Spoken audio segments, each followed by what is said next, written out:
नमस्कार दोस्तों। आज हम बात करेंगे सीमा हैदर जो पाकिस्तान की है। आप लोग सोच रहे होंगे कि उसका होगा क्या, जाएगी भारत में रहेगी। हालांकि इंटेलिजेंस की, रॉ की और आईबी की पूरी खुफिया जितने विभाग हैं उनकी नज़र उस पर बनी हुई है। उसको जमानत इसी आधार पर मिली है कि वो अपने घर से बाहर नहीं निकलेगी। रही बात सीमा की, सीमा का बैकग्राउंड आप लोगों ने काफ़ी सुना होगा मीडिया के थ्रू। वो सिंध की रहने वाली है। सिंध से उसने कराची में एक घर लिया। कराची से वो अपने 4 बच्चों के साथ वहाँ का घर बेच के उसी पैसों से टिकट कटा के वो दुबई से काठमांडू, काठमांडू से पोखरा और पोखरा से भारत आई। सेम आप लोग एक कहानी इसी से मिली जुली एक कहानी और है। एक लड़की अभी पिछले साल दिसंबर 2022 में, जिसका नाम था जीवा लड़की थी। और एक हैदराबाद में एक लड़का सिक्योरिटी गार्ड की नौकरी करता था, उसका नाम था मुलायम सिंह यादव। मुलायम सिंह यादव हमारे देश के एक अच्छे खासे पॉलिटिशियन रहे हैं, राजनेता रहे हैं। वो रक्षा मंत्री भी रहे हैं, मुख्यमंत्री रहे, उनकी खुद की पार्टी है। हालांकि उनका अभी निधन हो गया है। तो उन्हीं के नाम का लड़का था मुलायम सिंह यादव। वो भी यूपी का था, हैदराबाद में सिक्योरिटी गार्ड। ये कहानी हम आपको इसलिए बता रहे हैं ताकि सीमा का अंजाम क्या होगा इससे अंदाज़ा लगाया जा सकता, कहा कुछ नहीं जा सकता है। आप लोग बताइएगा क्या होगा, कमेंट में ज़रूर बताइएगा कि आपके विचार से क्या हो सकता है। तो आपको बता दें कि वो जो लड़का था मुलायम सिंह यादव, वो भी कराची की लड़की थी। इनका पबजी से प्यार हुआ था, उसका लूडो से हुआ। वो लड़की पढ़ने में ठीक ठाक थी और अच्छे घर से बिलोंग करती थी। उसकी एज मात्र 16 साल थी। मुलायम सिंह जो था उसकी एज 21 साल। तो वो लड़की अपने दोस्तों से कुछ पैसे मांगी और दोस्तों से पैसे लेने के बाद अपने गहने बेचे।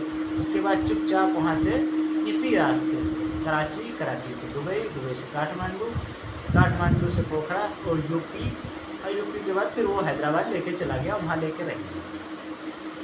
फिर क्या हुआ कि वो लड़की मुस्लिम थी, यहाँ तो रही थी ठीक ठाक। लेकिन हुआ क्या, अमूमन वो थोड़ा भूल गई। वहाँ किराए पे उसने उसका नाम रखा था जीवा यादव। तो जीवा नाम उसका था, उसका नाम रवा यादव रखा था, RAWA, रवा यादव। तो उसका एक फर्जी आधार कार्ड भी बनवा लिया था। अच्छा, ये सोशल मीडिया से अब हर किसी को जानकारी हो गई कैसा क्या होता है, कैसे जासूस होता है, फलाना धमाका। पहले लोगों को जानकारी नहीं हुआ करती थी, जासूस अपने घर में ही रहा करता था। तो वो लड़की एक दिन क्या कर रही कि छत पे, उसको मतलब थोड़ा ध्यान नहीं रहा। मुस्लिम धर्म में 5 दफ़ा नमाज़ पढ़ना अनिवार्य बताया गया है। तो वो नमाज़ छत पे पढ़ने लगी। अच्छा, पड़ोसियों ने देखा, उनको थोड़ा शक हुआ, उन्होंने उठा के पुलिस को बताया। पुलिस, अच्छा, जब इसकी शादी जब ये लड़की वहाँ से आई थी, अच्छा, घर वालों की याद तो आती ही। 1 महीने बाद उसने कहा कि हमें अपनी मतलब घर वालों को बताना है। अच्छा, उस लड़के ने कुछ नहीं कहा, मुलायम सिंह ने कुछ नहीं कहा। उन्होंने कहा कि बताइए। वो अपनी मम्मी से फ़ोन किया, उसने व्हाट्सएप कॉल चलती रही और उसने बात की। तो उसकी मम्मी को थोड़ा जान में जान आई कि तुम लगा कि उनके यहाँ लड़की अभी जिंदा है। तो उसके बाद में अब क्या हुआ कि ये पाकिस्तान जो काले होती है, इस पर नज़र रहती इंटेलिजेंस की। इंटेलिजेंस भी देख रही पाकिस्तान से कौन बात कर रहा है, क्या बात कर रहा है, किस लिए बात कर रहा है।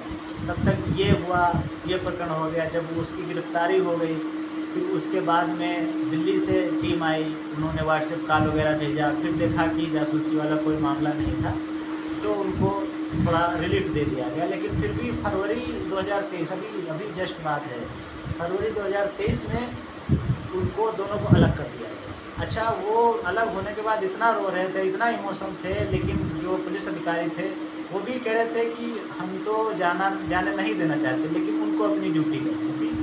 दोनों को अलग किया गया। फिर उसको, लड़की को दिल्ली ले जाया गया वहाँ से, और दिल्ली ले जाने के बाद उसको बाघा बॉर्डर ले जाया गया। वहाँ उसके चाचा, उसके भाई, उसके मम्मी, उसके पापा, पूरा परिवार था। इधर से सरकारी मुलाजिम लोग गए थे, उनको सौंप दिया गया। वो लड़की अपना फिर पाकिस्तान चली गई। अब उसके बाद में उसकी जो मुलायम सिंह यादव लड़का था, उसकी माताजी ने बयान दिया है कि हमारी पाकिस्तानी बहू को वापस किया जाए। लेकिन जो लड़की के चाचा थे, उन्होंने कहा कि लड़के ने झूठ बोला। उसने कहा कि लड़के का नाम रहमान है और वो बेंगलोर में, माफ़ मुझे हैदराबाद में सॉफ्टवेयर इंजीनियर की जॉब करनी है। तो उन्होंने ऐसा बयान दिया। हालांकि वो तो कहता था कि मुलायम सिंह ने कहा कि हम पहले से ही हमको पता था, इसको हमने बता रखे थे कि हम सिक्योरिटी गार्ड की नौकरी करते हैं, हम कोई सॉफ्टवेयर इंजीनियर नहीं है, इनके चाचा झूठ बोल रहे हैं। हालांकि इसमें ये हुआ, तो इससे आप अंदाज़ा लगा सकते हैं कि इनका क्या होगा। अब अभी सीमा तो कह रहे हैं कि हमें जान दे देंगे, यहाँ से नहीं जाएंगे। अब देखो इंटेलिजेंस के जो इनपुट निकल के आएंगे उसके आधार पे होगा।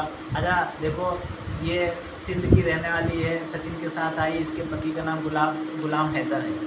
अच्छा, बलोच भी बोल लेती है, हिंदी फटाफट बोलती है, कोई भी होता है अपनी ज़बान थोड़ा बहुत निकल जाता है, लेकिन फिर कुछ भी नहीं निकलता इसका शुक्रिया की जगह पे धन्यवाद निकलता है, थैंक यू नहीं निकलता। इंग्लिश भी बोल लेती है। तो अब इस हिसाब से शक की नज़र पर भी देखा जा रहा है। अब आगे क्या होता है, बाकी नोएडा के जो रबूपुरा गांव है उसका, वहाँ के लोग काफ़ी खुश हैं, कहते हैं पाकिस्तानी बहू आई है, देखने आते हैं, आशीर्वाद देते हैं, दूर दूर से वो सेलिब्रिटी बन गई है। मीडिया वाले जाते हैं तो उसका नंबर लगता है, फोटो उसमें पहले रजिस्टर में नाम दर्ज होता है, उसके बाद में उनका नंबर लगता है, फिर वो इंटरव्यू देती है। अब देखो आगे क्या होता है। हालांकि मीडिया की रोक टोक नहीं है, इंटेलिजेंस की नज़र उस पर है। अब पूरी जांच की जाएगी, कोई जासूस तो नहीं है, इस एंगल से भी जांच की जाएगी। हालांकि उसके 4 बच्चे हैं और सभी लोगों ने यहाँ स्वीकार किया है। वो लाल पट्टा डाल रही है, ओम नाम का गमछा डाल रही, राधा कृष्ण वाला, उसने हिंदू धर्म स्वीकार कर लिया है। इसी चक्कर में पाकिस्तान में सिंध के डाकुओं ने, वहाँ डाकू कुछ गैंग सक्रिय, उन्होंने कहा कि हम हिंदू मंदिरों को निशाना बनाएंगे, इसलिए बलूचिस्तान और सिंध में दोनों जगह वहाँ पुलिस सिक्योरिटी बढ़ा दी गई है पाकिस्तान में। अब देखो क्या होता है। हालांकि वो तो अपनी मर्ज़ी से आई है, किसी के कहने पर तो नहीं आई है। हालांकि उनको ऐसा नहीं करना चाहिए। आप लोगों का क्या विचार है, आप लोग भी बताइएगा। और एक हिसाब से देखा जाए, अगर कोई अपनी मर्ज़ी से जाता है, अब ऐसे मान लो कि सानिया मिर्ज़ा ने शादी की, किसी ने कुछ कहा, तो कहने का मतलब ये है कि अपने जो मर्ज़ी से जाता है उससे कोई मतलब नहीं है।